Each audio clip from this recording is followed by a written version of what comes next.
Kamusta mga ate, kuya, beshi? Si Chari po ito mula sa The Sun, Moon, Stars, PH Tarot. Ipapaalam ko lang po na ito po ay isang general read o pangkahalatang pagbabasa at maaring hindi lahat ay magtugma sa inyong sitwasyon. I-check din nyo ang inyong Moon, Rising at Venus sign. Baka doon mas tumugma ang read para sa inyo. At kung ang mensahe ay tama sa inyo, paki-like lang po at mag-subscribe kung hindi pa ninyo ito ginagawa. Okay, mag-umpisa na po tayo. Hello po mga ate, kuya, beshies. Kamusta na po kayo? Andito ulit ako si Chari para one another reading, and this is for the sign of Pisces, Sun, Moon, Rising, and Venus. And of course, welcome po yung mga cross-watchers ni Pisces at yung mga bago po nating mga viewers. Tignan po natin ngayon kung ano po yung mensahe na makukuha natin. Kung meron kang sikreto na kailangang malaman o isang feelings na medyo tinatago mo. Okay. It says your healthy choices. Bottom niya is not enough.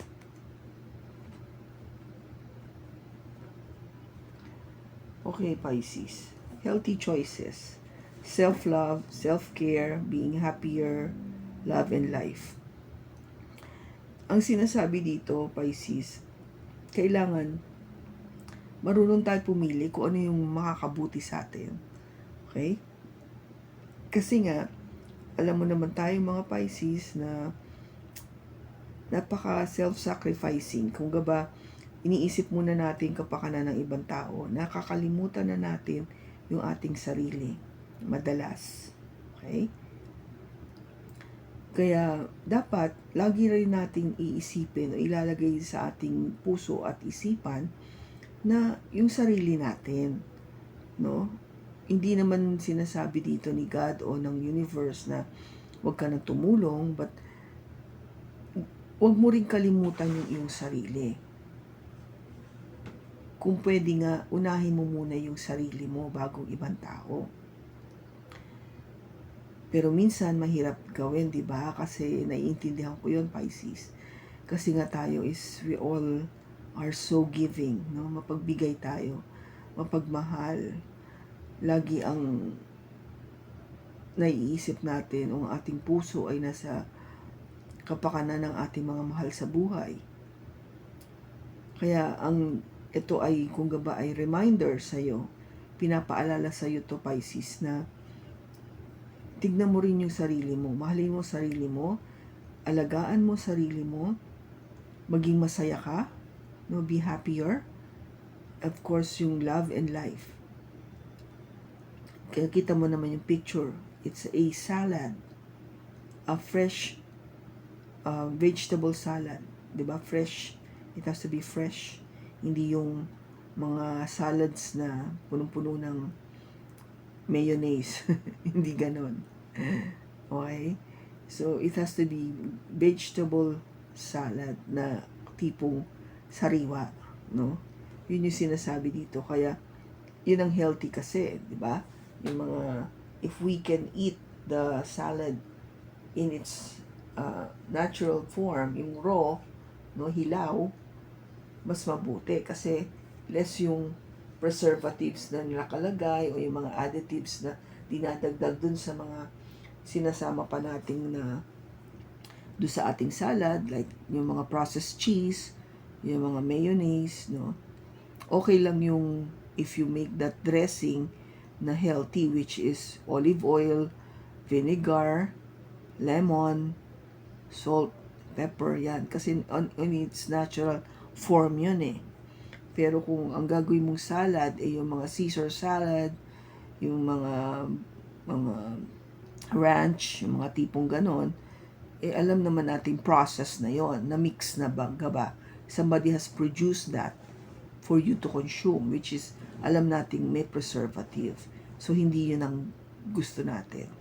Siyempre, kumpara rin sa ating sarili, hindi ba tama lang yan, Pisces, na yung 100% pure ang ilalagay natin o kakainin natin o i-consume natin o yung ibibigay natin sa ating sarili. Kasi ganun yung binibigay natin sa kapwa natin sa ating mahal sa buhay, 100%. So it's only fair that you give also 100% to you. Di ba?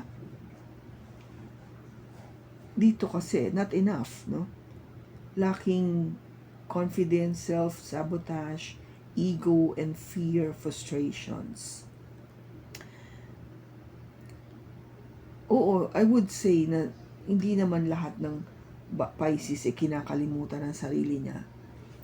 May mga Pisces din naman na talagang marunong alagaan ng sarili. But maybe you have this feeling of not enough. Hindi pa rin sapat siguro. The universe is saying to you, sabi ko nga, it has to be 100%. Kung, inaasikaso mo nga yung sarili mo, but if it's just say 80% lang, yung 20% gaba, andun pa rin napupunta sa loved ones mo, hindi pa rin yun kompleto para sa'yo, di ba? In other words, don't settle for just 80% of what you can give to yourself. It has to be 100% all the time. Para you won't feel that it's not enough. Okay? Hindi, walang rason. No reason at all para to make that excuse na hindi mo mabigay sa sarili mo. Okay? So, let us see sa tarot.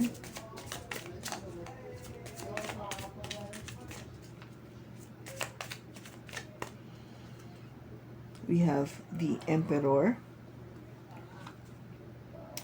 the Four of Swords, and the Queen of Wands.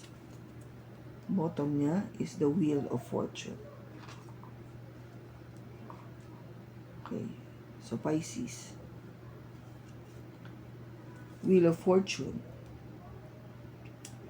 Ito yung nagsasabi na magkakaroon ng pagbabago. There is a change. Kung dati pakiramdam mo na dito ka sa ilalim, umiikot ang itong gulong na ito. Normally, pataas siya, no? Kung nasa taas ka ngayon, pwede rin man siyang bumaba dito sa pinakamababa. Pero iikot pa rin siya, di ba? Papunta sa taas ulit. So, kung saan ka man na andito ngayon, sa gulong na ito ng buhay, gagalaw siya. That is what is constant. Okay? Gumagalaw siya. And yung paggalaw na to, maybe it has something to do with working, no? Yung pagtatrabaho. Working as in the sense of your work or working on yourself. Okay? Now, with the Knight of Wands, kasi sabi ko nga, itong energy na to is not that is consistent at all. Hindi siya consistent Kung gaba, oo, you're working on it, but hindi ka consistent. Hindi tuloy-tuloy yung pagbigay mo ng 100% sa sarili mo. If you really want to, love yourself first, then it has to be consistently 100%. So, yung energy na to has to be parang mabago. This needs to change. Okay?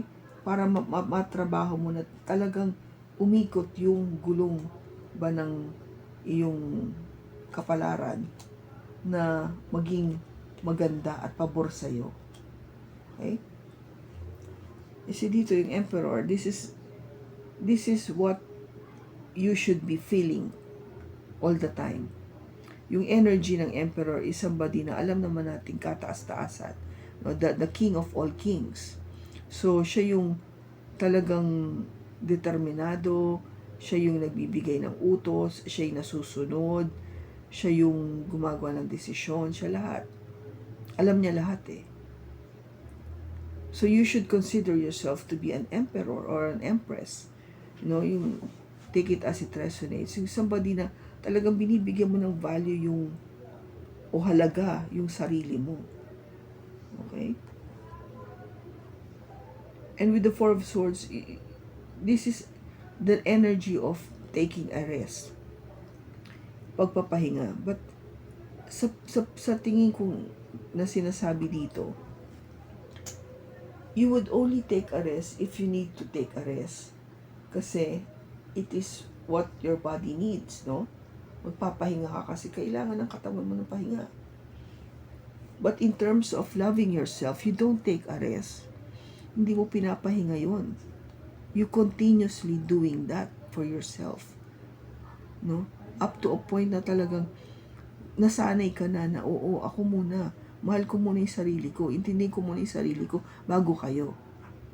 Kasi kung titignan mo, Pisces, kaya naman nila eh.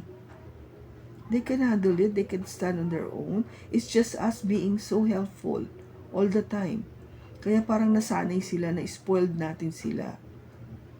Na umaasa sila na pag may kailangan, andyan, ansan na si Pisces? Ganun. Or kaya nila yan eh. Ikakaintindi natin sa kanila, nakakalimutan na natin yung sarili natin. And nakakalimutan natin mag-enjoy ng buhay. To enjoy life. Be happier. Ito yun eh.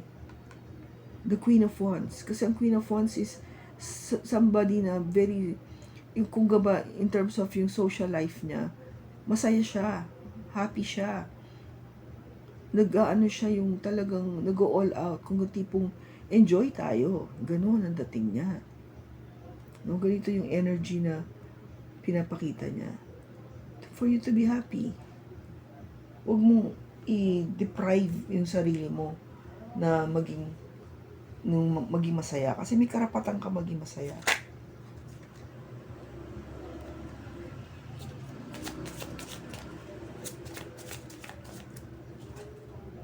We have the Strength. And we have the Three of Wands. Okay, so, ang sinasabi dito, for you to maintain yung value na to, na to be an emperor or empress, kailangan mo ng lakas ng loob, no? Have that courage, the strength, that confidence in you, na talagang, di ba, na, oo, magagawa ko to, kaya ko to for myself. No, hindi ko mararamdaman yung may kakulangan ako. You know, that lack of, yung feeling na hindi ka sapat. No, it's not. Kailangan maramdaman mo tong energy na to ng strength.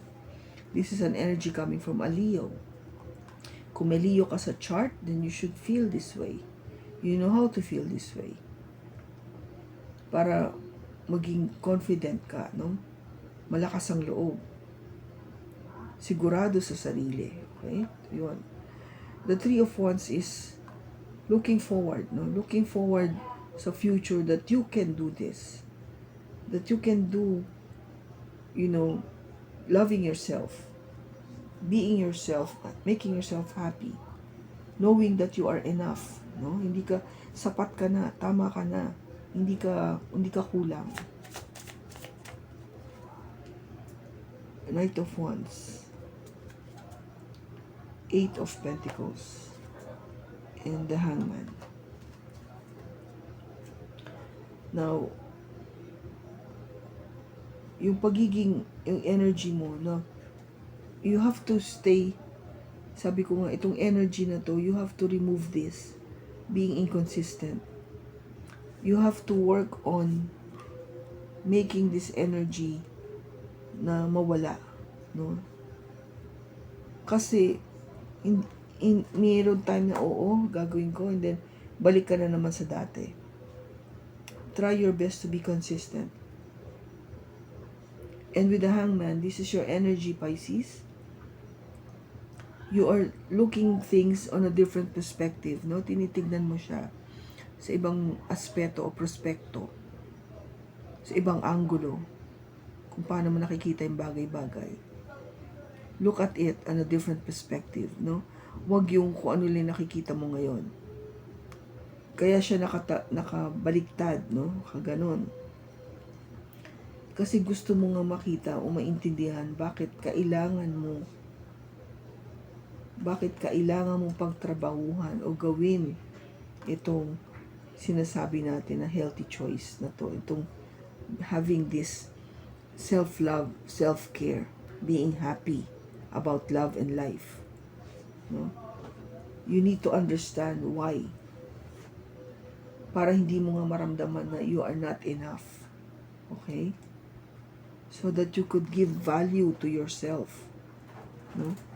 Hindi ka lang just. Okay? May halaga ka, Pisces. You are a very important person. Tingnan natin sa future. Kung umingay po bigla kasi umuulan, pasensya na po. We have the 8 of Wands, the Ace of Swords, the Magician, the Page of Pentacles, and the 7 of Wands. Okay, ang sinasabi dito sa iyo sa future, you need communication. You need to talk to your people, to talk to your loved ones, sa mga tao na nakaka-mingle mo. It could be from work or your family in itself or your group, your barkada, your tropa, kung sino man yung tao na kumukuha nitong energy mo. Okay? And be truthful. Magsabi ka ng katotohanan. Maging honest ka sa kanila. And you manifest. Do that manifestation, no?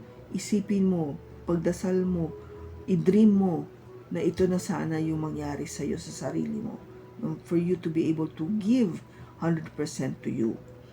And that message, no? That message of being stable na ako, kaya ko na to, I have worked myself on being,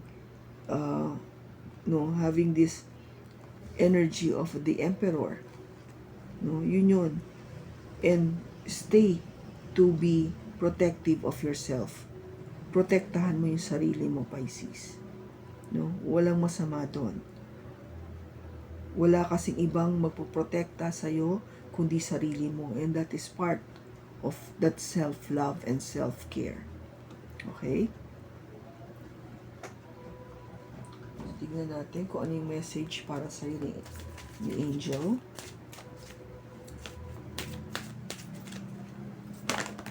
Okay.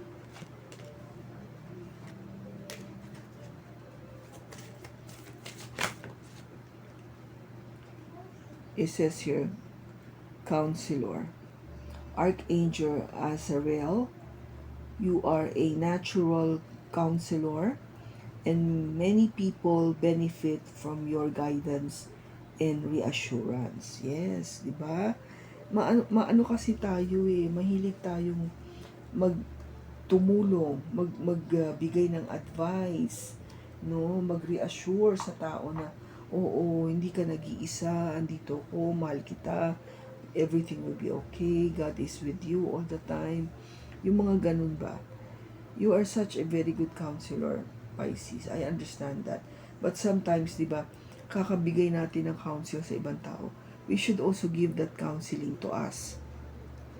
Para hindi nga natin nakakalimutan ng ating sarili. Okay? So, what else yung message mo for Pisces? It says your death. I'm learning that endings are merely beginnings. Okay, so death here, in a sense na tapusin na natin yung pakiramdam na, alam mo yon, yung hindi mo bibigyan ng halaga yung sarili mo. But pag-uumpisa muli, let us start. Tapusin mo na yung practice natin na nasa ibang tao lagi yung binibigyan natin attention. But start this new beginning of really focusing on ourselves. Self-love. I keep repeating self-love. Kasi ang Pisces is, it takes time. No? It takes time for us to really get into us. Hindi, alam mo yung, mahal kasi natin ng ibang tao Sobra nga na to a point na, hindi ko naman sinasabing hindi mo mahal ang sarili mo, but to a point na minsan, nakakalimutan mo na siya na bigyan ng priority. Okay? Nagiging priority mo kasi yung ibang tao. Muna. Dapat hindi. It should be the other way around. It should be you, the first ang priority, and then other people. That is self-love and self-care. That is why lumalabas ito ngayon. Pisces, the message is very clear. Don't forget yourself. Give yourself 100% love and care. Make this new beginning. Panibagong pag-uumpisa. Yes, you are very good in giving advice, but please also don't forget to give advice to yourself. Also protect yourself. Protektahan mo yung sarili mo.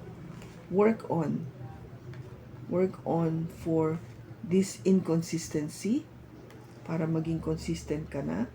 Look things on a different perspective para makita mo rin yung ibang anggulo. And of course, value yourself above anything else. Okay, Pisces? So, kung kanino mang Pisces itong nakuha natin na energy ngayon, maraming salamat sa pagsama mo sa akin sa pagbasa na to.